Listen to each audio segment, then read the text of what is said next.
여러분 안녕하십니까? 코스피가 7,000선까지 무너지며 검은 월요일을 맞았습니다. 지난 5월 6일 사상 처음으로 7,000포인트를 넘어선 코스피는 20일 뒤엔 8,000선마저 돌파했습니다. 그리고 불과 한 달 전엔 9,000포인트를 달성하며 꿈의 10,000포인트까지 넘을 수 있다는 장밋빛 전망도 나왔습니다. 하지만 잊을만 하면 나오는 반도체 고점론 속에 삼성전자와 SK하이닉스 레버리지 ETF가 변동성을 키우면서 이달 초 8,000선을 내준 데 이어 오늘 6,800대까지 추락했습니다. 첫 소식 정성진 기자가 보도합니다. 소폭 하락한 7,412로 출발한 코스피는 등락을 거듭하다 빠른 속도로 낙폭을 키웠습니다.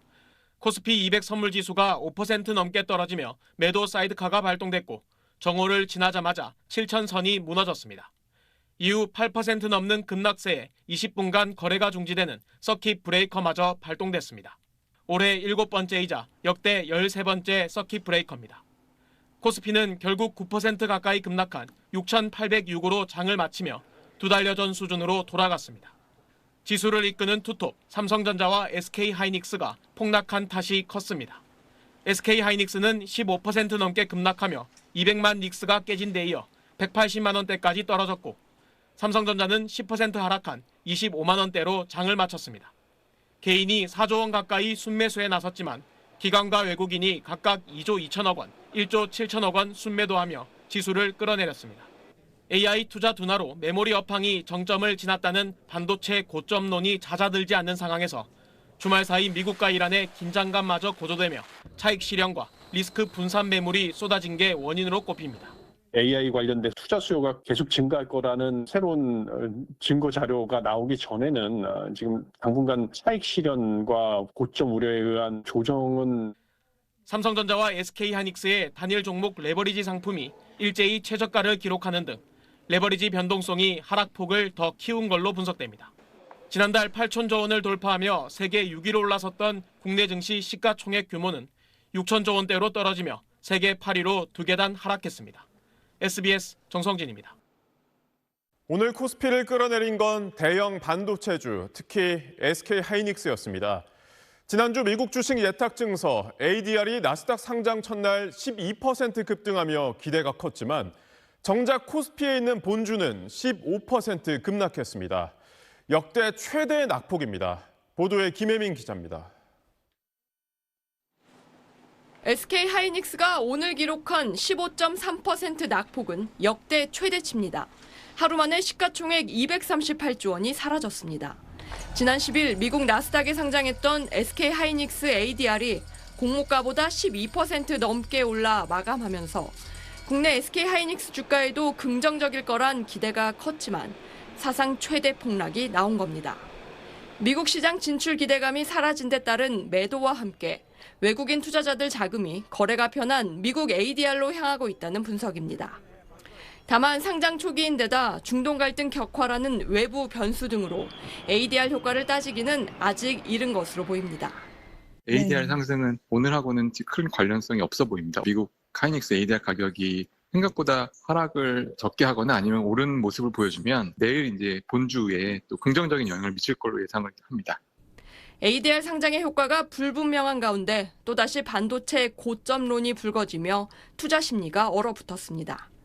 한국투자증권은 보고서에서 SK하이닉스의 2분기 영업이익을 시장 평균 전망치인 65조 원보다 8% 낮은 60조 원대로 전망했습니다. 삼성전자는 물론 일본의 시가총액 1위 메모리 기업 키옥시아도 13% 넘게 떨어졌고 미국의 마이크론과 SK하이닉스 ADR 역시 장외 시장에서 하락세를 보이고 있습니다. 고점론으로 급락하는 일이 잦아지고 있지만 증권가에선 여전히 메모리 수요가 견조할 것이란 의견이 우세한 편입니다. 9월 초 전후로 우리나라 메모리 업체들이 고객들에 대한 수요 조사를 해요. 작년에 이제 그걸 조사하면서 수요가 엄청나게 몰린 걸 확인하면서 랠리가 사실 시작이 된 거거든요. 올해도 똑같은 걸 예정이 되어 있죠.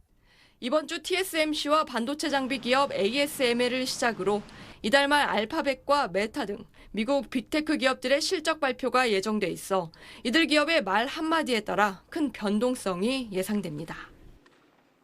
경제부 김혜민 기자와 이야기 이어가겠습니다. 김 기자 먼저 주말 동안 SK 하이닉스나 삼성전자에 나쁜 일이 있었던 것도 아닌데 오늘 폭락이 조금 충격적입니다.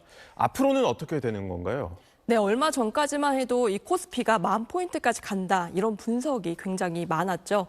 그런데 요즘 이 삼성전자와 SK 하이닉스에 대해선 이 목표 주가를 낮추는 증권사들이 속속 나오고 있습니다. 네. 지난 8일 BNK 투자증권에서는요, SK 하이닉스 목표 주가를 185만 원으로 내놨고요. 또 키움증권은 삼성전자 목표가를 기존 43만 원에서 39만 원까지 낮췄습니다. 제가 이 증시 취재를 위해서 하루에도 여러 명의 전문가들을 직접 만나고 또 의견도 물어보는데요. 네. 이 삼성전자가 역대 최고 실적에도 이 당일 주가는 폭락하기도 했고요. 또 작은 소식에도 코스피가 큰 변동성을 보이기도 했잖아요. 그래서 메모리 수요가 견조하다 해도 이 미래 성장성에 대한 기대가 어떻게 반영되냐에 따라 이 주가는 요동칠 수 있다 보니 이제는 이 단기 예측 더 이상 쉽게 못하겠다 이렇게 말하는 전문가들도 나오고 있습니다. 이 사실 주가가 오르고 내리는 건 당연한 건데 최근 이 변동폭은 좀 비정상적이다 이런 생각이 드는데요. 특히 주범으로 꼽히는 레버리지 ETF에 대한 개선안을 준비 중이라고요. 네, 단일 종목 2배 레버리지 ETF 지난해 말 사실 준비가 됐습니다. 이때는요, 원달러 환율이 치솟는 상황에서 이 국내로 투자금을 유도하기 위해서 추진이 됐는데요. 당시엔 지금처럼 증시 변동폭이 크지 않았고 또 이 환율 안정에도 어느 정도 도움이 될 거란 기대가 있었습니다.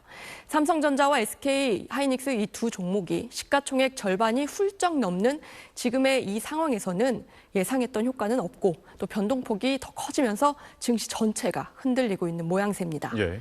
오늘 반도체주 폭락으로 이 단일 종목 레버리지 ETF도 14종목 모두 신저가를 기록했는데요.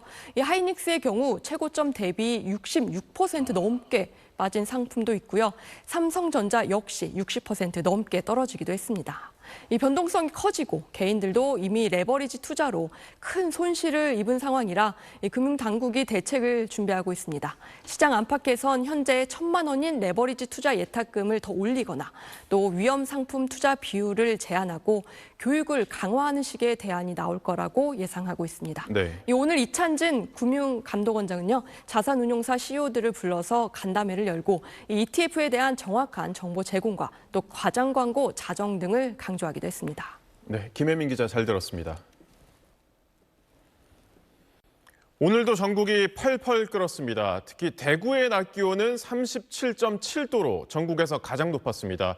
저희 취재진이 대구 도심에서 직접 온도를 재보니 40도를 훌쩍 넘기도 했습니다.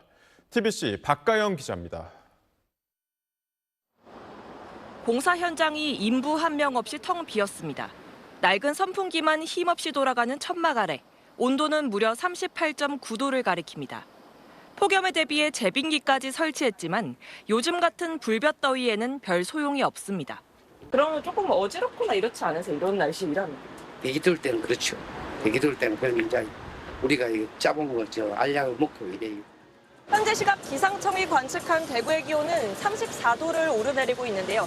하지만 이곳 도심에서 온도계에 찍힌 온도는 무려 42도를 넘어섰습니다. 바닥에 올려둔 가거름이 채 1분도 되지 않아 녹아내릴 정도입니다. 더위를 피해 시민들이 모여든 곳은 지하상가. 바깥이 얼마나 뜨거웠던지 이곳에서도 연신 부채질입니다. 어이구, 찜통이지 집에 있어. 에어컨 틀어놓고 또 전기세가 문제 생겨 오래 못 쓸려나. 오늘 자동기상 관측 장비 기준 대구 시남의 낮 기온이 37.7도까지 올라 전국 최고를 기록한 것을 비롯해 포항 호미곶과 경산 하양 37.5도, 경주 황성 37도 등으로 대부분 지역에 찜통 더위가 이어졌습니다. 폭염특보가 발효된 지난 10일부터 사흘간 대구 경북에서 발생한 온열 질환자는 모두 25명. 초복도 한데 들이닥친 재난 수준 폭염에 당국도 초비상이 걸렸습니다. TBC 박가영입니다. 서울도 오늘 낮 최고 기온이 33도까지 오르면서 서 있기만 해도 땀이 흘렀습니다. 이런 날씨에도 바깥에서 일해야 하는 사람들은 숨 막히는 더위를 온몸으로 맞서고 있는데요. 폭염과 사투를 벌이는 노동자들을 이세연 기자가 만났습니다. 오늘 낮 서울 관악구 일대를 드론 열화상 카메라로 촬영한 영상입니다. 건물 옥상과 지붕은 물론 떼약볕에 노출된 주택가 골목길도 새빨갛게 표시됩니다. 오늘 서울의 낮 최고 기온은 33도까지 올랐고 동대문구를 비롯한 서울 동북권에는 폭염 경보가 발령됐습니다. 비슷한 시각 서울의 한 백화점 주차장에선 주차 안내 요원들이 냉방기 앞에서 땀으로 젖은 옷을 말리고 목에 냉풍기를 두른 채 안내를 이어갑니다. 너무 더우면 우산까지 쓰고 머리에도 이제 같이 얼음팩 같은 거 넣고 이제 일하고 물 진짜 힘든 날에는 한 1.5리터 정도씩은 계속 먹고 있는 거예요. 전통시장은 햇빛을 가려주는 차양시설 탓에 더 습하고 덥게 느껴집니다. 150도 고온에서 깨를 볶는 기계의 열기까지 더해져 상인들의 옷은 마를 새가 없습니다. 선풍기를 안 틀어놓으면 비가 나가버려. 그런 게 에어컨 선풍기 틀어놓고 있어도 너무 더워. 가판대에서 채소를 파는 상인은 온종일 신선도 걱정만 합니다. 아이스팩을 넣어가지고 걸쳐가지고 와야 돼. 집에서 그냥 놔두면 안 돼. 노래져서 못 팔아먹어. 온종일 헬멧을 써야 하는 배달 라이더들에게 여름은 가장 고통스러운 계절입니다. 하루 최대 10시간씩 땡볕 아래 달궈진 도로를 달리다 보면 땀은 비 오듯 흘러내립니다. 도로 위가 제일 덥죠. 아스팔트 열기랑 매연이랑 이런 것 때문에 헬멧 엄청 더워요. 그래서 가끔씩 한 번씩 열거든요. 오늘 오후 5시 인천 영종도에선 하늘도시 일대가 정전돼 복구 작업이 계속되고 있습니다. 아파트 2천여 세대뿐만 아니라 상가와 병원까지 정전되면서 더위를 피할 곳을 찾지 못한 시민들의 불편이 이어지고 있습니다. SBS 이세연입니다. 폭염에도 냉방기기를 마음 놓고 사용하기 어려운 곳이 있습니다. 사람이 사는 주거용 비닐하우스인데요. 실내 온도가 40도를 훌쩍 넘지만 화재에 워낙 취약한 데다 한 번 불이 붙으면 걷잡을 수 없이 커지기 때문입니다. 김규리 기자가 취재했습니다. 약 300세대가 비닐하우스에 살고 있는 경기 과천시 꿀벌마을. 열화상 카메라 화면에 비닐하우스 천장이 새빨갛게 표시됩니다. 비닐하우스 특성상 단열과 냉방이 잘 안 돼 그 안에서 살면 여름엔 폭염에 그대로 노출됩니다. 천장의 온도가 50도가 넘었습니다. 비닐하우스 안에 지어진 집은 열기를 막아주지 못해 내부는 찜질방처럼 덥습니다. 안에서 이 치사를 전혀 못해. 더워. 밖에 이렇게 나와서 이런 데서 해갖고 들어가고. 안에가 더 덥네요. 더 덥죠. 너무 더워서 집안에서 이렇게 상추가 녹고 있어요. 이 비닐하우스에만 9세대가 모여 살고 있습니다. 자칫 화재가 발생하면 큰 피해로 이어질 수 있는 건데요. 이렇게 비닐하우스는 가연성 소재로 되어 있어 화재에 더 취약합니다. 실제로 이 마을에선 지난해 정기적 요인으로 불이 나 비닐하우스 20여 동이 모두 탔습니다. 행여나 또 불이 날까 주민들은 에어컨을 켜는 게 두렵습니다. 하우스 밑에 전선이 깔려 있다 보니까 그게 이제 녹거나 아니면은 오래돼가지고 삭어서 이게 에어컨까지 켠다고 하면 합선이라든가 누전으로 쉽게 이어질 수가 있는 것이죠. 비가 왔을 때는 누전 우려가 있고 화재 취약성 탓에 과천시는 마을에 열화상 CCTV까지 설치해 화재에 즉각 대응이 가능하도록 했습니다. 지난 1년간 주거용 비닐하우스에서 발생한 화재는 전국에서 152건으로 모두 4명이 숨지고 9명이 다쳤습니다. 기후위기로 폭염은 해마다 더 심해지지만 화재 우려로 주거용 비닐하우스 안에서는 폭염을 피할 방법을 찾기조차 어려운 실정입니다. SBS 김규리입니다. 극한 더위로 이번 주말 이틀 동안에만 전국에서 203명의 온열 질환자가 발생했습니다. 실제 환자는 통계에 잡히는 것보다 훨씬 많다는 연구 결과도 있습니다. 보도에 장선희 기자입니다. 34도가 넘는 무더위에 무거운 배달 가방을 지고 플랫폼 노동자 쉼터를 찾은 도보 배달 기사 이승환 씨. 배달 건수가 많을 땐 하루 20건이 넘다 보니 2만에서 3만 보를 걷는 게 일상입니다. 온열 질환에 걸릴까 수시로 물을 마십니다. 계단 올라가거나 그럴 때도 너무 힘들고 내려오면은 또 땀이 한 등까지 차니까 가방까지 차고 그러면은 너무 습하고 그리고 찝찝하고 하면은 조금 여기 와서 또 쉬고. 고령자가 밀집한 쪽방촌에는 도움의 발길이 바빠졌습니다. 그러니까 평상시에는 보통 그냥 하루에 2번은 거의 의무적으로 와서 마을을 순찰을 해요. 온열 질환이 많이 발생을 하다 보니까 이제 여름에는 그 야간 근로자 도시는 분까지 하면 6번 정도는. 어제와 그제 이틀 동안 병원을 찾은 온열 질환자는 203명. 지난 5월 15일 이후 전체 온열 질환자 741명의 4분의 1이 넘는 환자가 이틀 만에 발생한 겁니다. 작년 같은 경우에는 적어도 7월 말 8월 초쯤 돼야 간혹 있었는데 며칠 전에 건설 현장에서 일하시는 분의 그 케이스가 온열 질환 케이스가 하나 있었습니다. 시작은 조금 빠른 편입니다. 질병관리청은 지금까지 온열 질환 사망자가 2명이라고 밝혔습니다. 하지만 폭염 중대경보 발령 기준인 체감온도 38도 이상에선 심혈관 질환에 따른 사망 위험이 1.14배 증가하는 만큼 응급실에서 집계된 통계는 전체 폭염 사망자의 일부일 뿐이라는 게 학계의 분석입니다. 역대급 폭염이 닥쳤던 2018년, 전국 응급실에서 집계한 온열 질환 사망자는 48명이었지만 실제 폭염에 따른 초과 사망자는 1,392명에 달하는 것으로 단국대 연구팀은 추정했습니다. 응급실 집계에 30배에 육박하는 셈입니다. 응급실 감시 체계는 온열 질환만 잡고 있는데 실제로 폭염에 의해서 영향받는 숨겨진 인구 집단은 여러 가지 질환들이 있기 때문에 그런 것들을 이제 다 파악했을 때 초과 사망이 폭염에 영향받는 사람이 많다. 이런 초과 사망자는 고령화와 맞물려 있다는 게 연구팀의 분석입니다. SBS 장선입니다. 덥고 습한 날씨 속에 내일은 다시 전국에 비 소식이 있습니다. 중국을 강타한 태풍 바비의 비구름이 우리나라로 오면서 특히 수도권과 강원도에는 최대 100에서 120mm의 많은 비가 예보됐습니다. 정구희 기자가 전하겠습니다. 9호 태풍 바비가 상륙한 중국 동부 저장성입니다. 몰아치는 비바람에 가로수가 뿌리채 뽑혀 도로를 덮쳤습니다. 도심 곳곳이 물에 잠겼고 구조대원들이 보트로 고립된 주민들을 구출합니다.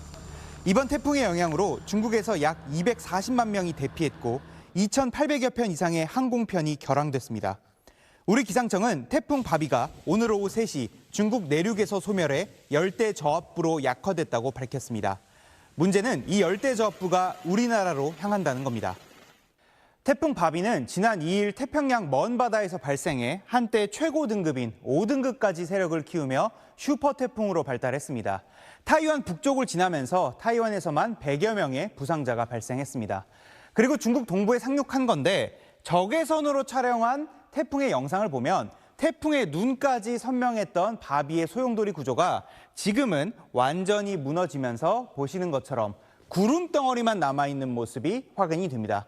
열대 소용돌이 중심 근처에서 최대 풍속이 초속 17m가 넘을 때는 태풍이라고 불리지만 지금은 초속 17m 이하로 바람이 약해졌기 때문에 열대 저압부라고 부릅니다.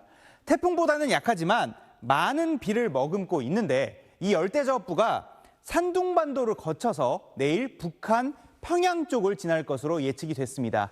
이에 따라 북한과 가까운 경기 북부에는 내일부터 모레까지 최대 120mm, 강원 북부에 최대 100mm, 서울에도 30에서 100mm의 비가 예보됐습니다. 이번 비는 내일 오전 수도권부터 시작해 전국으로 확대됩니다. 특히 내일 밤에는 시간당 20에서 50mm의 세찬 장대비가 예상되고 초속 15m의 돌풍이 부는 곳이 있겠습니다. 비가 그친 뒤엔 체감온도 30도를 웃도는 더위가 계속될 전망입니다.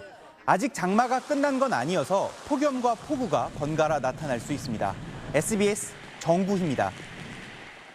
광주 여고생 살해범 장윤기가 사건 발생 2달 만에 법정에서 성범죄 목적으로 살인을 저질렀다고 처음으로 시인했습니다.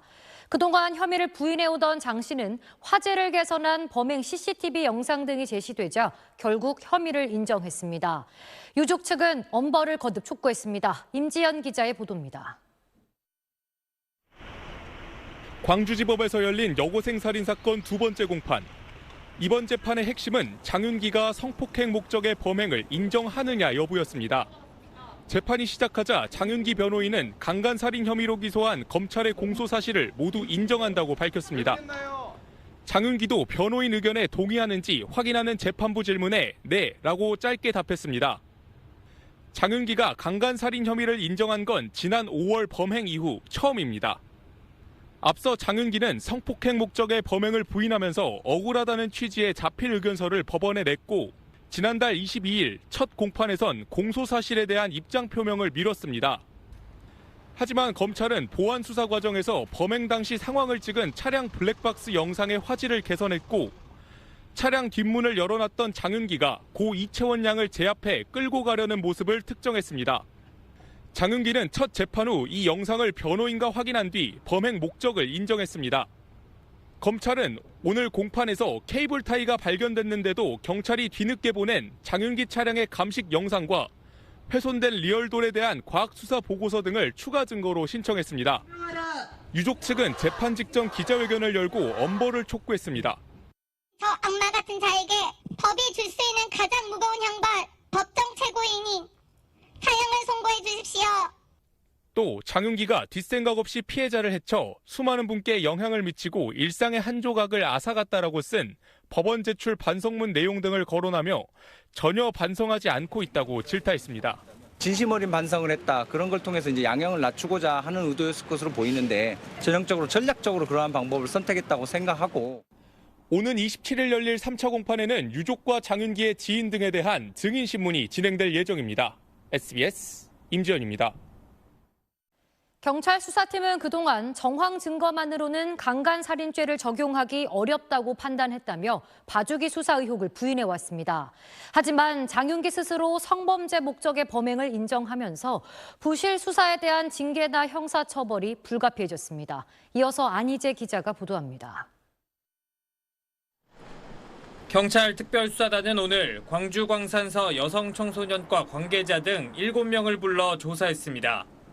장윤기 사건 수사 당시 외국인 여성을 상대로 한 스토킹과 성폭행 정황을 포착하고도 여고생 살해에 대해선 왜 성적 목적이 없다고 보고 일반 살인죄를 적용한 건지 그 이유를 집중 추궁한 겁니다.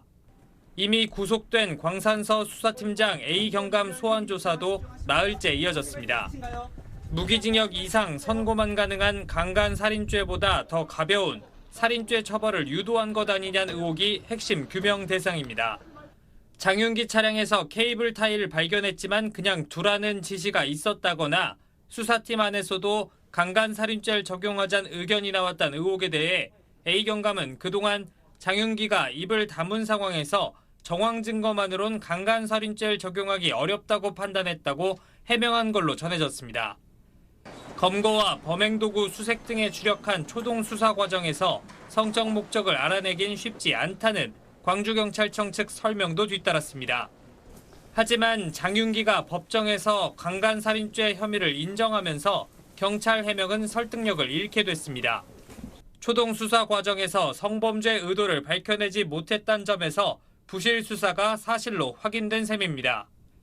광주 광산서 수사팀에 대한 징계나 처벌이 불가피하다는 평가가 나오는 이유입니다.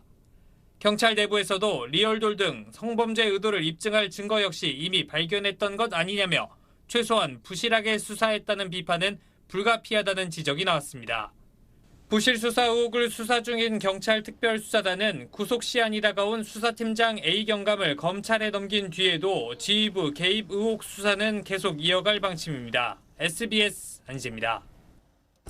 보신 것처럼 이번 사건은 경찰 수사의 빈틈을 검찰의 보안 수사로 채워 진실을 밝혀낸 대표적인 사례입니다. 오늘 여성폭력 피해자 지원 단체들이 공동 기자회견을 열고 보안 수사권 완전 폐지에 반대한다는 입장을 분명히 했습니다. 이들이 목소리를 높인 이유는 무엇인지 하정연 기자가 취재했습니다. 지난 2022년 발생한 부산 돌려차기 사건. 경찰 수사 당시엔 중상해 혐의가 적용됐지만 검찰의 보안 수사와 항소심을 거치며 성폭행 목적이 있었던 살인미수 범행임이 드러났습니다. 오늘 국회를 찾은 피해자는 직접 보안 수사권 존치를 호소했습니다. 사람이기 때문에 한 사람이 실수를 하면 다른 사람이 이거를 보완할 수 있는 그런 대책이 여성폭력 피해자 지원단체 6곳도 민주당 김남희, 진보당 손소리원과 함께 공동 기자회견을 열어 보안 수사권 전면 폐지에 우려를 나타내면서 피해자 권리 구제를 핵심 사유로 꼽았습니다. 실체 진실을 발견하는 과정이 축소됩니다. 피해자가 직접 증거를 확보해야 하며 검사의 보완적 증거 수집이 차단되고 서류에만 의존하게 돼 실체 규명에 장애가 초래된다는 겁니다. 또 2021년 형사소송법 개정, 이른바 검경 수사권 조정 이후 평균 사건 처리 기간은 312.7일로 개정 이전보다 2배 이상 증가했는데 사건 지체가 더 심화될 수 있다는 우려도 나왔습니다. 수사가 불필요하게 지연되지 않고 가해자가 적합한 처벌을 받을 수 있도록 수사되길 바랍니다. 5년 전 경찰의 수사 종결권과 함께 이의 신청 제도가 도입됐지만 실효성이 없었다고 지적하면서 정보 및 이해의 부재, 불신 등의 이유로 이의 신청 비율은 30%에도 미치지 못하였습니다. 이의 신청 제도가 피해자에게 부담을 가중하고 실질적인 실효성이 없음이 여당이 추진 중인 보안 수사권 전면 폐지에 따른 이의 신청 확대도 대안으론 부족하기 때문에 경찰 수사에 대한 통제 필요성을 제기했습니다. 검사의 수사 지휘와 보안 수사권, 그리고 정권 송치 제도를 통한 경찰 수사를 철저히 통제해야 합니다. 여성폭력 피해자 지원단체들은 현재 논의되는 형사소송법 개정안으로 피해자 권리가 제대로 실현될 수 있을지 의문이라며 사회적 약자의 시선에서 이번 사안을 바라봐야 한다고 강조했습니다. SBS 하정현입니다. 장윤기 사건을 계기로 검찰의 보안 수사권 폐지에 대한 우려의 목소리가 커지고 있지만 민주당은 관련 내용을 담은 형사소송법 개정안 심사에 속도를 내고 있습니다. 이에 국민의힘은 보안 수사권을 유지하는 내용의 법안을 당론으로 발의해 맞대응에 나서기로 했습니다. 박찬범 기자가 보도합니다. 국민의힘 의원들이 불참한 가운데 오늘 국회 법제사법위원회 소위를 연 민주당 등 범여권 의원들은 이번 주에만 2~3차례 회의를 열겠다면서 보안 수사권 폐지를 골자로 한 형사소송법 개정안 심사에 속도를 내고 있습니다. 다만 폐지에 대한 우려도 의식한 듯 수사자료 전자화, 수사 실명제와 같은 추가 보완책도 검토하고 있습니다. 사건 관계자들의 입장에서 가장 효율적이고 억울함이 없는 형사사업체 전반을 다 검토하고 있다는.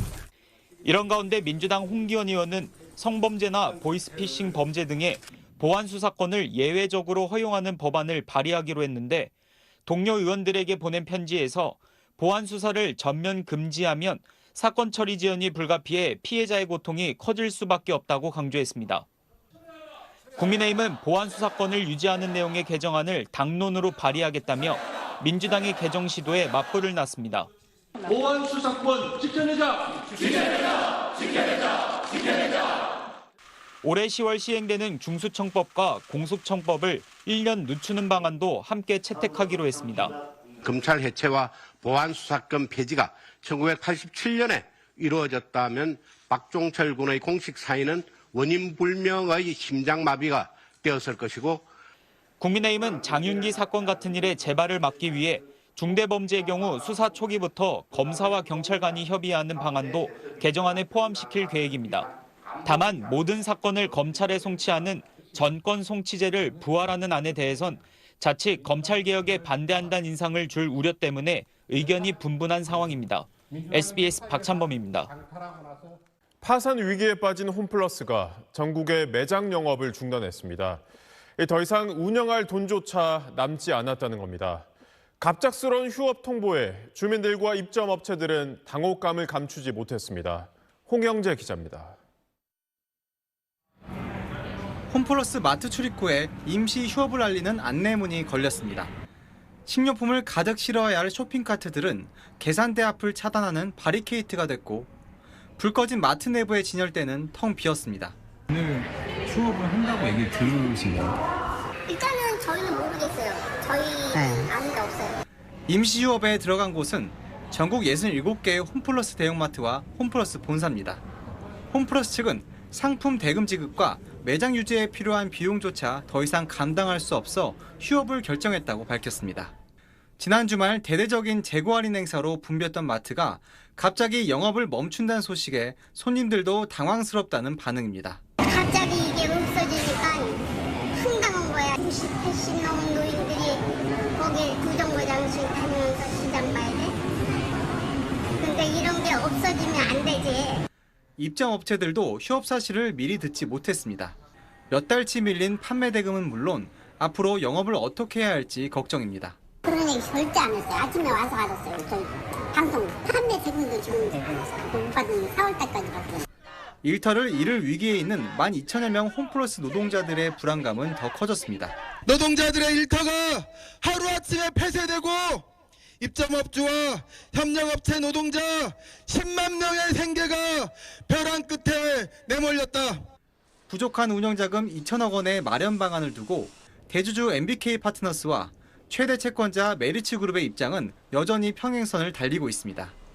오는 20일까지 해법을 찾지 못하면 홈플러스는 사실상 청산 수순에 들어가는데 노조는 내일 MBK 부회장을 만나 자금 마련 대책을 내놓을 것을 촉구할 계획입니다. SBS 홍현지입니다. 푹푹 찌는 날씨에 물놀이 시설 찾는 분들 많은데요. 지난 주말 경기도의 한 워터파크에서 초등학생 한 명이 숨지는가 하면 30대 남성이 아이들을 성추행하다가 경찰에 체포됐습니다. 보도에 권민규 기자입니다. 경기 고양시 일산의 한 대형 워터파크. 그제 낮 12시 10분쯤 초등학생 A양이 물에 빠져 있다는 119 신고가 접수됐습니다. 태권도장에서 50여 명이 단체로 물놀이를 왔다가 벌어진 사고였습니다.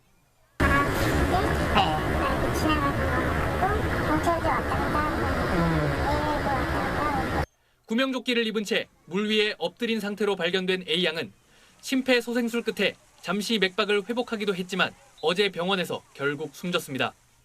사고는 수심이 점점 깊어지는 실내 파도풀 수심 1.2m 구간에서 일어났습니다. 아이의 키 정도 높이 되면 구간에서 어쨌든 발견이 됐다고. 경찰은 A양 구명조끼에 토사물이 묻어 있었다는 목격자 진술 등을 토대로 부검을 실시하는 한편 인솔자였던 태권도장 관계자와 워터파크 안전요원들을 업무상 과실치사 혐의로 입건해 조사하고 있습니다. 같은 워터파크에서 어제 저녁 7시쯤엔 어른이 아이들을 성추행했다는 112 신고가 들어왔습니다.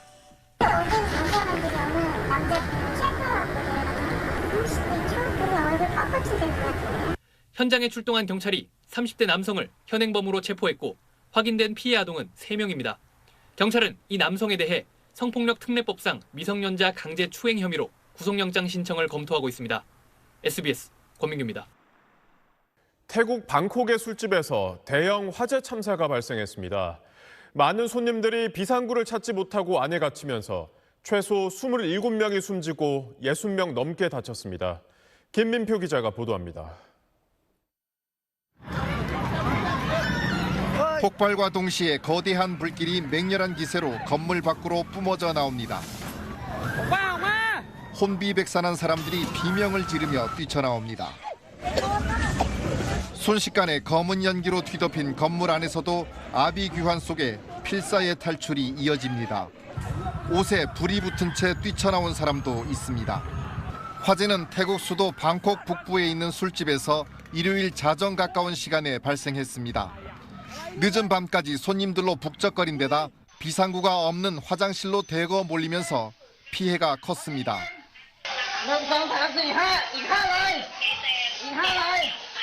사망자 27명의 상당수가 화장실에서 발견됐습니다. Try to hide themselves away from the smokes and flames in the toilet. 또 부상자 63명 가운데 22명은 위독한 상태입니다. 술집에서 라이브 공연하던 가수도 참변을 당한 것으로 알려졌습니다.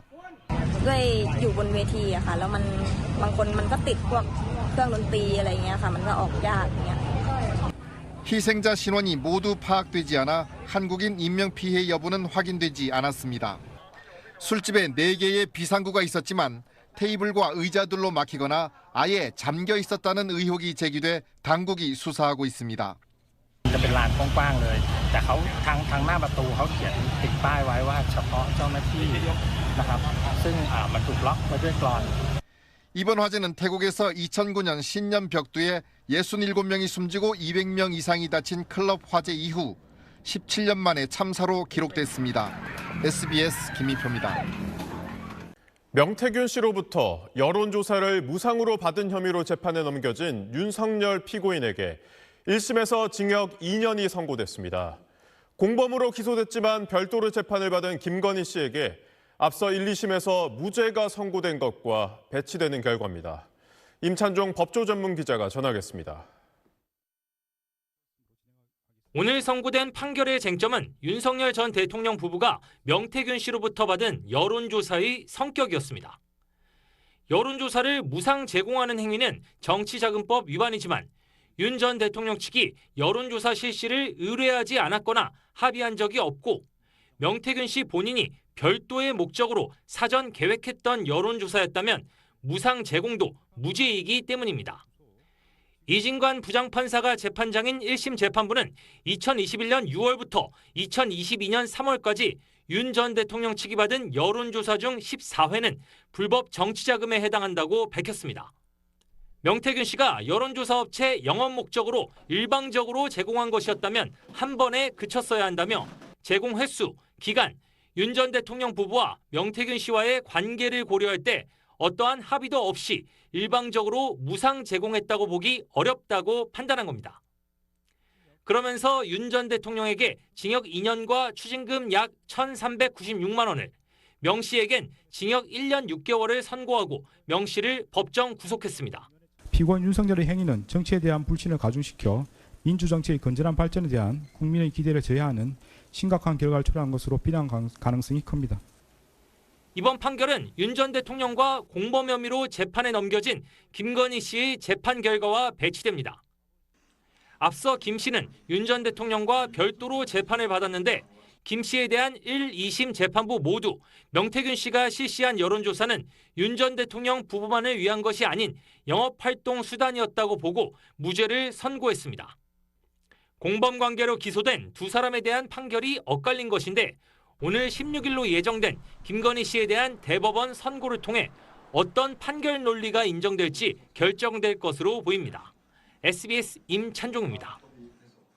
정청래 민주당 전 대표가 차기 당대표 도전을 공식 선언했습니다. 이로써 민주당 당권 경쟁은 앞서 출마를 선언한 김민석 전 총리와 송영길 전 대표, 고민정 의원 등과 함께 5파전 구도로 짜였습니다. 하지만 정작 후보 등록을 사흘 앞두고도 선출 방식이 정해지지 않았습니다. 박재현 기자가 전하겠습니다. 민주당 8.17 전당대회 후보 등록을 사흘 앞둔 오늘 정청래 민주당 전 대표가 당대표 연임 도전을 공식 선언했습니다. 대표 재임 시절 당청 갈등이 있었다는 지적을 의식한 듯 이재명 대통령을 31번 언급하며 원팀을 강조했고 이재명 대통령을 끝까지 지킬 사람은 저 정청래라고 확신합니다. 보안수사권 전면 폐지 등 검찰개혁 완수를 강조하면서 당권 경쟁자인 김민석 전 총리를 겨냥한 발언도 내놨습니다. 한 번도 탈당하지 않고 한 번도 배신하지 않고 제가 그래도 다른 분들보다는 차별성과 경쟁력이 있지 않을까. 이미 당권 도전을 선언한 김 전 총리와 송영길 전 대표는 나란히 정 전 대표에게 날을 세웠습니다. 당이 어떨 때 흔들리는지 어떤 노선으로 가면 잘못된지 다 아시잖아요. 저는 지금 그걸 고비라고 생각합니다. 1년 만에 집권 여당의 대표와 대통령이 싸우는 명청대전이 언론 일면 기사가 이런 일이 있을 수가 있습니까? 하지만 당대표 선거에서 과반 득표자가 없을 경우 당선자 확정 방식을 선후 투표제로 할지를 둘러싸고 찬성하는 친명계와 반대하는 친청계의 대립이 여전합니다. 어젯밤에도 지도부 회의를 열었지만 합의가 불발됐고 이견이 여전해 오늘 회의마저 취소되자 비판의 목소리도 나왔습니다. 국민들 입장에서는 하나도 중요하지 않습니다. 어떻게 하든지 간에. 민주당 지도부는 후보 등록 시작 전날인 모레까지 경선 방식 논의를 마치겠다는 방침입니다. SBS 박재현입니다. 미국과 이란이 일주일 새 상호 공습을 4차례나 주고받았습니다. 호르무즈 해협 통제권을 둘러싼 갈등이 결국 휴전 붕괴로 이어지고 있는 건데 뚜렷한 돌파구가 보이지 않아 앞으로가 더 문제입니다. 박원경 기자입니다. 이러한 현지 시간 13일 자정, 미군은 이란 내 목표물 수십 개를 겨냥해 전투기와 공격용 드론 등으로 정밀 타격에 나섰습니다. 호르무즈 연안은 물론 중부 내륙 혼다부 등 사실상 이란 전역으로 공격 범위를 넓혔습니다. 이란도 미군 기지가 있는 바레인과 요르단, 중재국 카타르, 최근엔 공격하지 않았던 아랍에미리트까지 보복 공격을 확대했습니다. 양측은 최근 일주일 사이 4번이나 공습을 주고받았습니다. 호르무즈 해협 통제권을 둘러싼 인식차가 갈등의 원인입니다. 지난 17일 서명한 양해각서 5조는 이란이 상업용 선박에 호르무즈 해협 안전 통항을 위해 최선을 다한다는 내용 등을 담고 있습니다. 이란은 미국이 이란의 해협 통제권을 인정한 거라고 주장하고 있습니다. هم متن فارسی و هم متن انگلیسی. خودتون قضاوت بکنید که آیا اساساً این بند تفسیر بردار هست؟ 반면 미국은 양해각서 5조의 방점은 안전한 통행에 있다며 통제권을 내세워 상선을 공격하는 이란을 용납할 수 없다는 입장입니다. They hit a couple of ships, and so we hit them much harder. When they hit, we hit 10 times harder. 하지만 이란 지도부에선 수십 개 핵폭탄보다 호르무즈 해협이 더 중요하다는 발언까지 나왔습니다. 이란 혁명수비대가 해협 폐쇄를 선언하며 호르무즈 통제권을 놓지 않겠다는 뜻을 분명히 하자 국제유가는 다시 오름세로 돌아섰습니다. 기름값이 또 오르면 11월 중간선거에서 직격탄을 맞을 수밖에 없는 트럼프 대통령도 물러설 수 없는 입장입니다. 60일 휴전 합의는 이미 깨졌고 향후 협상 여부도 불투명해지면서 중동 평화와 세계 경제에 다시 먹구름이 끼고 있습니다. SBS 박원경입니다. 이재명 대통령이 반도체 호황으로 늘어날 것으로 예상되는 추가 세수로 미래 대응 기금을 만들어 전략적 투자 재원으로 활용하겠다고 밝혔습니다. 정부는 내년 800조 원이 넘는 역대 최대 규모의 총 지출을 예고했습니다. 박예린 기자가 보도합니다. 오늘 국가재정 전략회의를 주재한 이재명 대통령은 반도체 대호황에 따라 예상되는 대규모 추가 세수를 전략적 투자 재원으로 활용하겠다며 미래 대응기금 신설을 공식화했습니다. 미래 대응기금을 신설하여 미래, 청년, 지방, 교육 등 국가의 미래를 좌우할 이 4대 분야에 집중 투자하고 반도체, AI 데이터 센터, 피지컬 AI 등 3대 메가 프로젝트에 대한 정부의 집중 지원도 함께 약속했습니다. 전력, 용수의 안정적 공급은 기본이고 정주 여건 구축과 혁신 기반까지 갖춰서 대한민국의 새로운 성장 거점들을 만들어낼 것입니다. 박홍근 기획예산처 장관은 회의에서 내년 국세 수입이 당초 전망 412조 원을 넘어 500조 원 이상, 사상 최대 세수가 예상된다며 역대 최대 규모의 총지출 편성 등 내년도 재정 운용 방안도 제시했습니다. 2027년도 총 지출은 2026년도 본예산 대비 10% 이상 늘어난 800조 원 플러스 알파 역대 최대 규모로 편성하겠습니다. 회의에선 반도체 단지와 AI 데이터 센터 등을 위한 전력 수급 방안 논의도 이루어졌는데 김성환 기후에너지환경부 장관은 국민 의견 수렴을 거친 뒤 신규 원전과 소형 모듈 원자로 도입 여부를 결정하고 이를 제12차 전력수급 기본계획에 반영하겠다고 밝혀 추가 원전 검토를 공식화했습니다. 한편 이 대통령은 산업용 전기요금보다 가정용 전기요금이 더 싸다는 설명을 듣고 물가 부담 등이 없다면 가정용 전기요금을 조정해야 하는 상황이라면서 서민 부담 등을 고려한 정책 토론을 제안하기도 했습니다. SBS 박예린입니다. 우리 경제가 지표상으로는 호조를 보이고 있지만 청년들 일자리 사정은 좀처럼 나아지지 않고 있습니다. 청년 취업자 수는 급감하고 있고 창업에 뛰어든 청년들의 폐업도 코로나19 때보다 크게 늘었습니다. 취업문도 창업문도 닫혀버린 청년들의 현실을 정준호 기자가 취재했습니다. 디자인 대학원을 졸업한 A씨. 잘 풀리지 않던 취업을 뒤로하고 지난 2023년 경기 안산에 브런치 카페를 열었습니다. 출발은 순조로웠지만 갈수록 손님은 줄었고 치솟는 인건비 등을 감당하기 어려워 결국 지난해 4월 1년 반 만에 문을 닫았습니다. 6천만 원의 빚만 남았습니다. 식자재 값도 제가 처음에 시작했을 때랑 비교해서 너무 많이 올랐어요. 폐업을 했을 때는 제 기대 매출보다 20% 정도밖에 안 나왔어요. 창업 경험을 살려 식품업계 취업문을 두드렸지만 이마저도 쉽지 않았습니다. 새로 뽑으려고 하지도 않고 회사에 들어가기에도 제 경력은 사유 쓰잘데기 없는 경력이라고 생각을 하니까 취업난을 겪는 청년들에게 창업은 또 다른 기회로 꼽힙니다. 하지만 부족한 경험과 빈약한 자본에 내수 부진 등이 겹치면서 지난해 30대 이하 폐업자 수는 코로나19가 한창이던 4년 전보다도 12% 늘었습니다. 폐업률은 전체 평균보다 6%포인트 더 높습니다. 여기에 고용시장까지 갈수록 얼어붙고 있다는 게 문제입니다. 불안해서 이렇게 가다가는 내년에도 못하면은 진짜 2, 3년 밀려버리면 또 공백기가 생기니까. 지난 5월 청년 취업자 수는 5년 4개월 만에 가장 큰 폭으로 줄었습니다. 스스로 부양 능력을 형성하는 기간이 지연되고요. 미래의 어떤 허리 역할을 해주는 그런 경력자나 인재들이 덜 뒷받침된다라고. 청년 경제활동의 두 축인 취업과 창업이 동시에 무너지는 상황. 경제는 물론 사회 전반의 활력이 떨어지기까지 남은 시간이 많지 않다는 위기감이 커지고 있습니다. SBS 정준호입니다. 채무 불이행 선언에 이어 회생 관련 절차를 밟고 있는 JTBC 사태와 관련해 중간그룹 채권 투자자들이 오늘 기자회견을 열고 JTBC는 회사채 발행 이전부터 사실상 완전 자본 잠식 상태였다고 주장했습니다. 채권 피해자 공동 변호인단은 개인 투자자들은 피해를 보고 JTBC와 채권 발행 금융기관 등은 상당한 이익을 얻었다며 금융감독원에 검사를 촉구하는 의견서를 제출했습니다.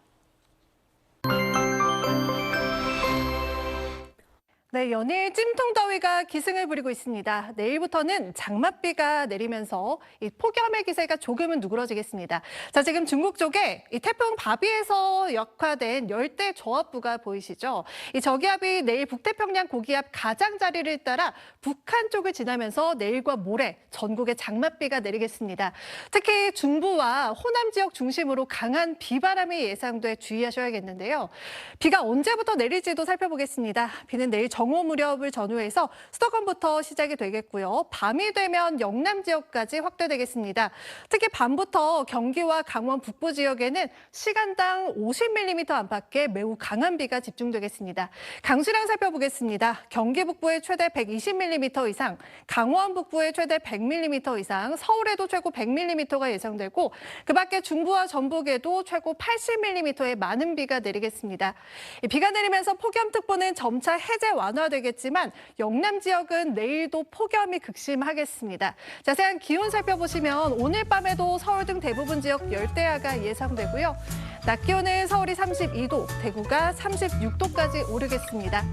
모레는 비가 내리면서 폭염이 잠시 주춤하겠고 주 후반에는 남부지방 중심으로 장맛비가 내리겠습니다. 날씨였습니다. 8시 뉴스 마칩니다. 시청해주신 여러분 고맙습니다.